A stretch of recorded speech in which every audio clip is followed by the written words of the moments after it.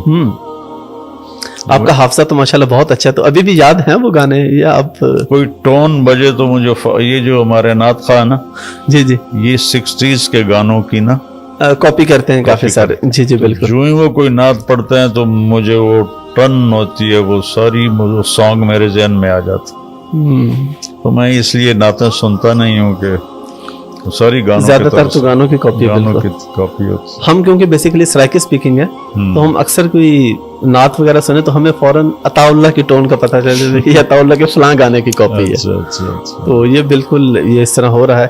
اچھا آپ اس سے تھوڑا سا آگے چلتے ہیں. گورنمنٹ کالج میں بھی آپ کا داخلہ ہو گیا, پڑھتے آپ بالکل بھی نہیں تھے پھر بھی ماشاءاللہ ہو گیا, تو وہ کیسے ہو گیا؟ ایسے ہی ہو گیا جیسے 8ویں میں فرسٹ آ گیا تھا. تو وہاں پہ آپ نے گورنمنٹ کالج میں ٹائم پورا کیا تھا آپ نے یا درمیان میں چھوڑ دیا تھا؟ ایسا تھا کہ FSC کر کے, جی جی ایسا تھا کہ میری عادت تھی کہ جب پیپر قریب آتے تھے تو پھر نمازیں شروع کر دیتا تھا, اور جس دن صبح پیپر ہونا ہوتا تھا, اب سارا سال تو پڑھا کوئی نہیں, جی تو میں ایسی دعا مانگتا, یا اللہ کل جو پیپر میں کویسچن آنا ہے نا, بک میرے ہاتھ میں تھی, ٹھیک ہے, یہ مجھے تو وہی پیپر وہی کویسچن دکھا دے, اور بسم اللہ کر کے کتاب کھولتا تھا, بسم اللہ. اب جو بھی نکل آیا جی ادھر ادھر 10-15 صفحے ادھر ادھر کر کے وہ یاد کر لی. یہ میں کوئی 10-15 دفعہ کرتا تھا, بسم اللہ پھر بسم اللہ پھر بسم اللہ. بس وہ بسم اللہ کی برکت سے ہی میں کوئی نہ کوئی اس میں سے آ جاتا تھا. ماشاءاللہ. FSC کی مطلب ایک عجیب قدرت کا کی مدد تھی کہ ہمارا زولوجی کا پریکٹیکل تھا, جی تو اب میں سوچ میں پڑ گیا کہ اب سارا سال پڑھا نہیں, پریکٹیکل کیسے دوں. جمعے کا دن تھا, تو میں جمعے کی نماز میں دعا مانگی, یا اللہ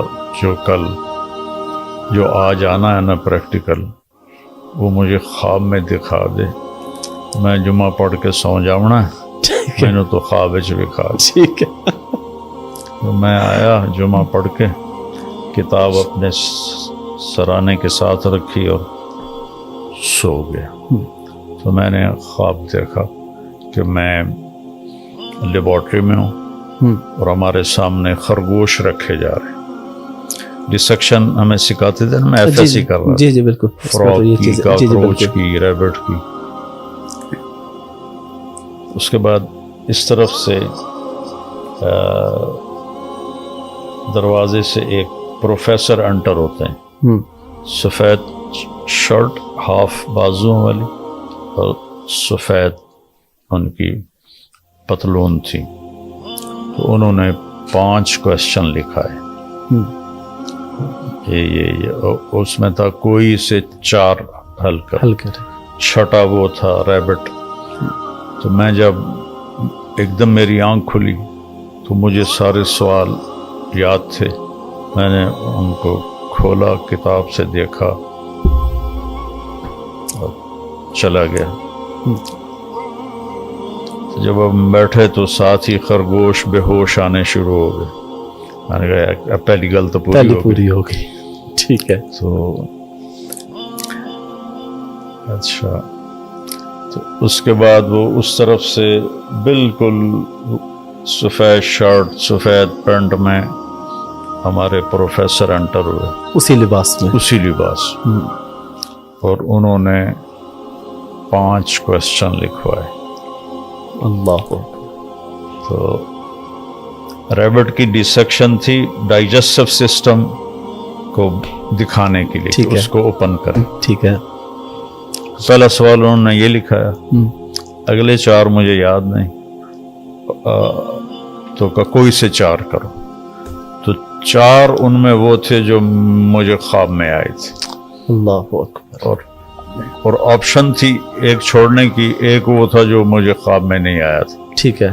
تو سب سے پہلے میں نے ریبٹ کی ڈسیکشن کی اور اس کو اوپن کیا، پیپر حل کیا اور ان کو پکڑا کے میں باہر نکل گیا. اس طرح کر کے تو یہ اللہ کی مدد، شروع سے ہی اللہ کی مدد بڑی خاص تھی آپ کے ساتھ.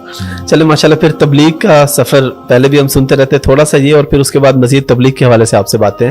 تو تبلیغ کے اندر جس طرح آپ کے دوست آپ کو لے گئے زبردستی، اس وقت آپ کو یہ اندازہ تھا کہ میں جاؤں گا تو پھر میں ادھر کے ہی ہو کے رہ جاؤں گا؟ بالکل کوئی اندازہ نہیں. آپ بس 3 دن کے لیے گئے، پھر آگے چلے کا آپ کا بن گیا، پھر 4 مہینے کا بن گیا.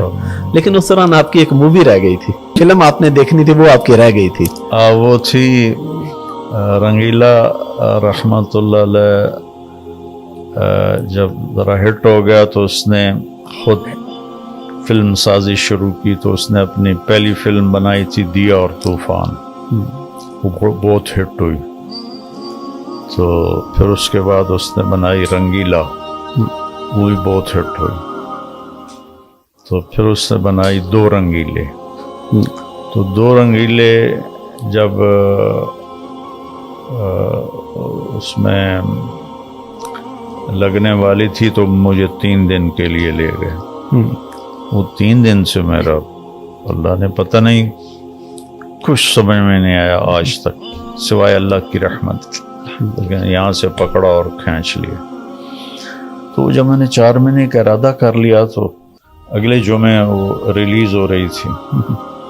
تو میں نے امیر سے کہا کہ میں تو 3 دن کے لیے آیا تھا اور میں نے 4 مہینے کر دیے ہیں، تو میرے پاس پیسے بھی کوئی نہیں، کپڑے بھی کوئی نہیں. تو مجھے 1 دن کی اجازت دو، میں کپڑے بھی لے آؤں، پیسے بھی لے آؤں. اور تھا کہ میں 2 رنگیلے دیکھ کے پھر وہ بھی دیکھوں. ٹھیک ہے. تو وہ کہنے لگے تیرا میرا ماپ ایک ہی ہے، تو کپڑے بھی دیتا ہوں، پیسے بھی لے دیتا، اور تم واپس نہ جاؤ. ٹھیک ہے. تو وہ تو میں نے ایسے ہی جھوٹ بولا تھا. جی. تو وہ اللہ تعالیٰ کی رحمت ہوئی، انہوں نے مجھے روک لیا، جانے نہیں دیا. چلا جاتا پھر شاید دوبارہ میں واپس نہ جاتا. تو اس طرح میرے اللہ نے مجھے آگے چلا. الحمدللہ. کوئی آپ کے ایسے دوست بچپن کے جن کو آپ نے کوشش کی ہو کہ یہ تبلیغ کی طرف آ جائیں اور وہ نہ آ سکے ہوں؟ ایسے ایک بھی نہیں آیا. ایک بھی نہیں آئے جو میرے کالج اسکول کے دوست. اچھا. ویسے ان سے گپ شپ ملاقات؟ اکثر تو فوت ہو گئے ہیں، باقی جو زندہ ہیں ان سے بہت محبت پیار ہے. جو مجھے پکڑ کے لے گیا تھا وہ 2 سال پہلے فوت ہوا ہے. وہ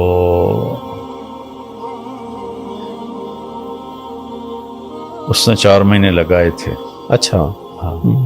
اس نے 4 مہینے لگائے تھے، لیکن پھر بس اس کے بعد وہ جڑا نہیں تبلیغ میں. لیکن نماز بہت نیک تھا وہ، ماشاءاللہ. اس لیے تو مجھے لے گا. میں تو بالکل آوارہ تھا. تو گٹار بھی بجا لیتے تھے آپ؟ نہیں، بینجو. اچھا بینجو. اس وقت گٹار نیا انٹروڈیوس ہو رہا تھا، تو گٹار کے جاننے والے اتنے تھے کوئی نہیں. بینجو بجا لیتا تھا. اور گانے آپ نے کب تک گائے؟ کالج میں بھی آپ سناتے تھے گانے؟ پرائمری اسکول سے شروع کیے تھے. جی شروع پرائمری سے، اور تبلیغ میں جاتے تک آپ سناتے ہوتے تھے گانے؟ بلکہ میری تو ڈیمانڈ 2 دفعہ ہوتی تھی، چونکہ لڑکے ہی گاتے تھے اپنے فنکشن میں. جی. تو اس میں ہر لڑکا آ کے اپنی باری پہ گانا سناتا تھا. جی. میں اپنی باری پہ سنا کے بیٹھتا، تو فنکشن ختم ہونے سے پہلے پھر لڑکے شور مچاتے بھائی طارق جمیل اگین، پھر میں دوبارہ سناتا. کون سا گانا سنایا کرتے تھے آپ زیادہ تر؟ بہت سارے تھے. جی بس ایک یاد ہے، گھر آیا میرا پردیسی. اچھا. آوارہ فلم کا تھا. اور آپ کو تو اس وقت کا وہ سارا یاد ہوگا کہ کون سی فلم کس پہ گانا کس پہ فلم. اچھا ابھی تک یاد ہے وہ چیزیں؟ یہ آوارہ فلم 12 لاکھ میں بنی تھی اور 8 لاکھ صرف اس ایک گانے پر لگے تھے، گھر آیا میرا پردیسی، اور 4 لاکھ میں باقی بنی تھی. نرگس پہ فلم، نرگس اور راج کپور پہ اس کو فلمایا گیا تھا. تو وہ جو اس وقت کی چیزیں ہیں وہ نکلی نہیں حافظے سے. اور یہی وہ چیزیں ہیں جو آپ نے بتایا تھا کہ جب عامر خان سے ملاقات ہوئی تو آپ نے جب اس کو اتنا کچھ بتایا تو وہ پھر وہ ریلیکس ہو گیا. پہلے ڈرا ہوا تھا مولوی صاحب ہیں پتہ نہیں کیا کہیں، لیکن جب میں نے باتیں فلموں کی اور میں نے اندازہ لگا لیا کہ یہ بالی ووڈ پرانے کو اتنا نہیں جانتا جتنا میں جانتا ہوں. جی جی. وہ بڑا امپریس ہو گیا، پھر ریلیکس ہو گیا.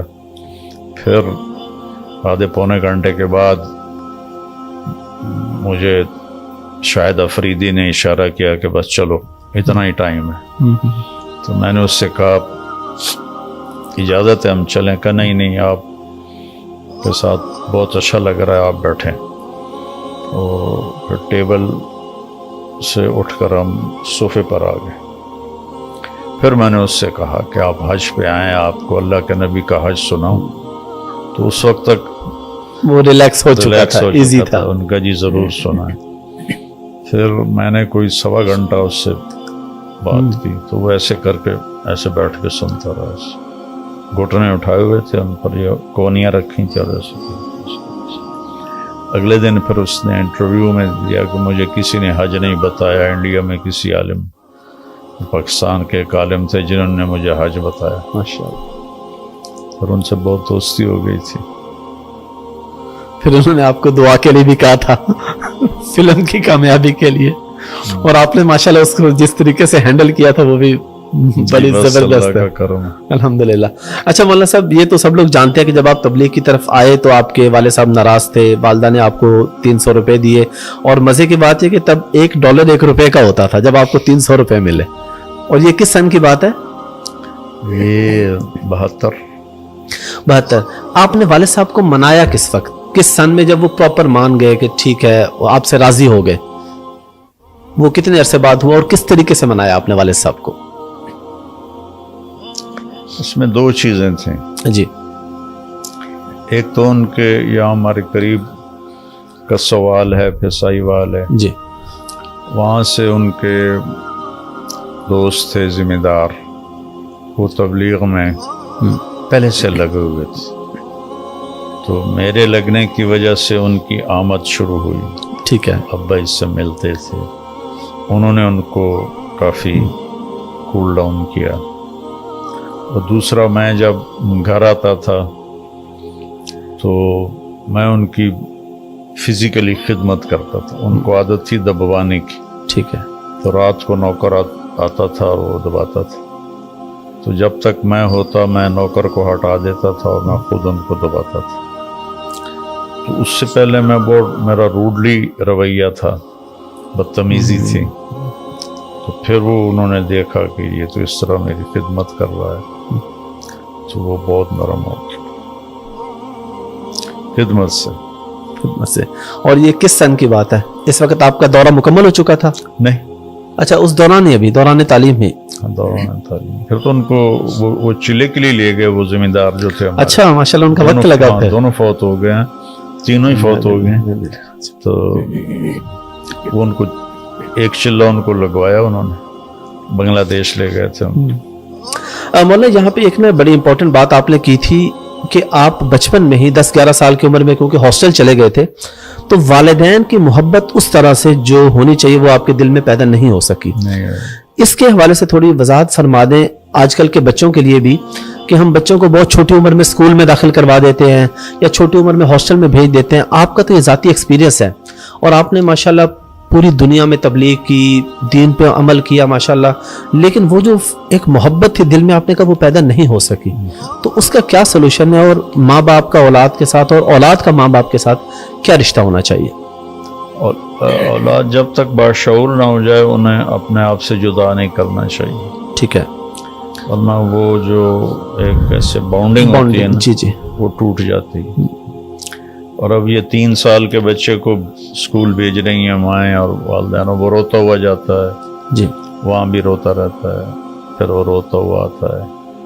تو اس کے جتنے نیورون ہیں نا وہ جل جاتے ہیں. والدین کی محبت کے جتنے جذبات ہیں وہ آہستہ آہستہ ختم ہو جاتے ہیں. کیونکہ 3 سال کے بچوں کو گود چاہیے نہ کہ اسکول. تو یہ ماں باپ والدین کا ظلم ہے کہ وہ ایک تو اپنے سر سے اتارتے ہیں کہ بھائی اسکول والے سنبھالیں. ٹھیک ہے. اور اس میں والدین ان کو روٹی کھلانا، کپڑے لانا، بس یہ اپنی ذمہ داری سمجھتے ہیں.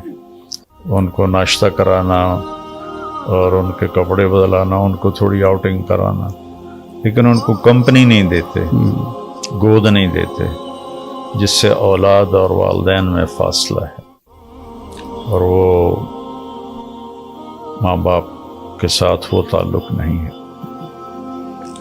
چونکہ میں نے تو اس کو بھگتا ہوا ہے، میں نے اس سے اس گھاٹی سے میں گزرا ہوں. جی جی. جب میرے آرام ماں باپ کے ساتھ رہنے کا وقت تھا تو اب اس سیٹ اپ سے مجھے نکال کے ہاسٹل میں ڈالا جہاں مجھے کھانا کھانے کچن جانا ہے اور مجھے کپڑے دھلانے کے لیے دھوبی کے پاس جانا ہے، مجھے بستر اپنا خود اٹھانا ہے، کپڑے اپنے خود سنبھالنے ہیں. تو اور اوپر سے دوری، اداسی، وہ ٹوٹ پھوٹ گیا اندر. 3 سال بعد پھر دل سخت ہو گیا تھا کچھ بھی. اس کے مقابلے میں میرا جو چھوٹا بھائی تھا وہ اتنا پیار کرتا تھا والدہ سے. تو میں اپنی بیگم سے کئی دفعہ کہا کہ جیسے ترمیاں لاڈ کرتا ہے ماں سے، میرے اندر یہ چیز نہیں اٹھتی. اور اس کی مین وجہ ہوئی تھی جب بہت چھوٹی عمر میں مجھے باہر بھیج. 7 سال تک تو اللہ کا نبی کہتا نماز کا نہ کرو، 10 سال میں جا کے نماز کی پابندی کرواؤ. تو یہ 3 سال کے بچے کو وہاں بھیج رہے ہیں جب وہاں وہ اس کو وہ کھیلتے ہیں اور وہ ان کو کھلاتے ہیں اور ان کو بہلاتے ہیں. تو یہ کام ماں کرے، ماں کرے گی تو بچے کے اندر ماں کی محبت آئے گی. اب تھوڑے سے بڑے ہوتے ہیں تو پھر وہ ماں باپ کے سامنے کھڑے ہو جاتے. مولانا تبلیغ کی کچھ کارگزاریاں تو آپ سے سنیں گے، لیکن ایک جو بڑی امپورٹنٹ چیز ہے جس پہ آپ بات کرتے رہتے ہیں، فرقہ واریت پہ، کہ یہ نہیں ہونی چاہیے. ہمارے ہاں یہ دیکھا جاتا ہے کہ محرم ہے تو وہ شیعوں کے ساتھ ریلیٹ ہو گیا، ربیع الاول ہے تو بریلویوں کا ہے، اہل حدیثوں کا فلاں مرکز ہے، دیوبندیوں کا فلاں مرکز ہے. تو کیا دین میں ایسی کوئی چیز ہے یا یہ سب ہمارے ہی ہیں، سب ایک دوسرے کے ہیں؟ تو وہ محبت ہمارے اندر کیوں نہیں پیدا ہو پاتی ایک دوسرے کو برداشت کرنے کی؟ ان الذین فرقوا دینہم وکانوا شیعا لست منہم شیء. جنہوں نے دین کو فرقوں میں بانٹ دیا اور مختلف گروہ بن گئے، آپ کا ان سے کوئی تعلق نہیں. لست منہم بشیء، آپ کا ان سے کوئی تعلق نہیں. اللہ اپنے نبی سے کہہ رہا، یہ آنے والے وقت کے لیے تھا. تو اختلاف تو ایک فطری چیز ہے، جی بالکل، لیکن اس کے بھی آداب ہیں. یہ تو نہیں جو ہمارے بر صغیر میں ہو رہا، ایسا تو کہیں بھی نہیں ہے. میں تو ساری 100 ملک پھر ہوں، بالکل ایسے کہیں بھی ایسی گمراہی نہیں ہے کہ ایک کافر کافر کافر کافر. بہت اخلاق سے گری ہوئی زبان ہے بدقسمتی سے بولنے والوں کی. اور ابھی ماشاءاللہ اس میں کافی بہتری آ رہی ہے، آپ کا اس میں بڑا کام ہے ماشاءاللہ. اس کے بعد نئی نسل الحمدللہ الحمدللہ اس سے کافی چھٹکارا پا رہی ہے. بلکہ آپ کی تو شہنشاہ حسین نقوی صاحب سے ملاقات بھی ہوئی، وہ آپ کے پاس آئے. تو اس سے پہلے تو ہم نے ایسے اچھا، تو وہ بھی اسی طرح وہ آپ کے بارے میں بڑا یہ بات کرتے ہیں کہ جس طرح ہم لوگ مولانا کو سنتے ہیں اس طرح ہر مسلک کے لوگ سنتے ہیں. تو یہ چیز بڑی اچھی ہونی چاہیے. تو ان کے ساتھ جب آپ ملے تو آپ کو کیا ڈفرینس نظر آیا کسی اور مسلک والے میں اور ان میں؟ میں اس نظر سے دیکھتا ہی نہیں ہوں کہ مسلمان ہے بس میرے لیے اتنا ہی کافی. بالکل بالکل، اور یہی چیز ہونی بھی چاہیے. جی اسی کی آپ تبلیغ بھی کرتے ہیں. کوئی کارگزاری آپ کو یاد ہے تبلیغ کے وقت کی، شروع کے وقت کی کوئی؟ 52 سال گزر گئے ہیں. بہت ساری ہوں گی. بہت ساری ہیں. بس وہ جب جس سے نئی نسل کو کوئی میسج جا سکے. ہاں، جب میں 3 چلے لگا رہا تھا تو میری اس وقت عمر 18 سال تھی. جی. تو رمضان شریف بیچ میں آ گیا اور ایک بہت ٹف سفر تھا پیدل ہمارا. یہ قصور سے دیپال پور جاتے ہوئے راستے میں ایک جگہ آتا ہے اڈا مائی رابو. جی. وہاں سے ہم پیدل چلے اور 1 مہینے کا سفر کر کے پھر دیپال پور روڈ پہ قلعہ سوندا سنگھ تھا، وہاں سے بس پہ چڑھے اور واپس رائمنڈ گئے. تو اس میں ویسے ہی معلوماتی طور پہ جی جی کہ رائمنڈ سے وہاں تک جانا، پھر وہاں سے واپس آنا، پھر وہاں سارا ہم نے خود ہی پکایا، کسی کو پتہ ہی نہیں تھا یہ کون لوگ ہیں. تو ہمارے 27 روپے خرچ ہوئے تھے اس میں 1 مہینے. 1 مہینے میں. ہاں، کرایہ سمیت سارا کچھ. تو میں نے رمضان میں دعا مانگنی شروع کی، یا اللہ لیلۃ القدر نصیب فرما، اور ساتھ یہ کہتا تھا کہ یا اللہ پیدل سفر ہے، 5 راتاں میں کوئی نہیں جاگ سکتا. دسمبر کا رمضان تھا، لمبی رات، جڑی رات آمنی ہے مینوں بھی کھا دے. روز دعا مانگ، روز دعا مانگ. تو ہم ایک اہل حدیث کے گاؤں میں تھے، راجووال ایک اہل حدیث کا گڑھ ہے جس کے پیچھے گاؤں تھا، راجووال مین روڈ پر. تو رات کے 12 بجے تھے، 21ویں کی رات تھی، 21 رمضان. تو مجھے کسی نے یہاں سے پکڑ کے اٹھا دیا. تو میں ایک دم پریشان ہو کے ادھر ادھر دیکھنے لگا، کیا اٹھایا میں نے؟ مسجد میں کوئی بھی نہیں تھا، اور میں اٹھا تو میرے اوپر نیند کا اثر بھی کوئی نہیں تھا، فریش. گھڑی دیکھی تو 12 بج رہے تھے رات. میں پھر رضائی لے کے لیٹ گیا. ایک دم مجھے یاد آیا آج تو 21 کی رات. تو پھر میں نے کہا یہ اللہ کی طرف سے اس نے مجھے اٹھایا. میں نے رضائی ایک طرف رکھی اور باہر نکل گیا. تو بالکل صاف شفاف رات تھی، کوئی سردی نہیں تھی، حالانکہ دسمبر تھا، دسمبر کے مڈ کے بعد کے دن تھے یہ، اور بالکل نارمل ٹیمپریچر تھا. اور 21 کو چاند بھی نہیں ہوتا، لیکن چاندنی روشنی تھی. مجھے ان علامات سے بھی پھر یقین ہو گیا کہ لیلۃ القدر. تو میں سحری تک لگا رہا، اللہ سے باتیں کرتا رہا. تو اس میں نے یہ دعا مانگی کہ مجھے ساری زندگی کے لیے قبول فرما. مانگتا رہا، اور بھی پتہ نہیں کیا مانگا. تو صبح جب ہوئی تو میں سوچنے لگا کہ تو جا رہا ہے میڈیکل میں، ڈاکٹر بننے، تو یہ تو نے کیا مانگا ہے؟ مجھے ساری زندگی کے لیے قبول فرما. یہ میرے ذہن میں ریل چلنے لگی. اور مجھے یاد ہے کہ جب رائمنڈ ہم واپس بس میں جا رہے تھے تو وہاں یہ شدت سے میرے اندر نا ایک آواز آنے شروع ہوئی، اے تو کی مانگ لے، اے تو کی مانگ لے. میں نے کہا اچھا اگر اللہ کو منظور ہے تو مجھے لگا دے گا، ادھر نہیں منظور تو ٹھیک ہے ادھر چلے جائیں گے. تو پھر اللہ نے اس کو ظہور بخشا، اور آخری چند دنوں میں میرا ذہن اس طرف اللہ تعالیٰ نے پھیر دیا. الحمدللہ.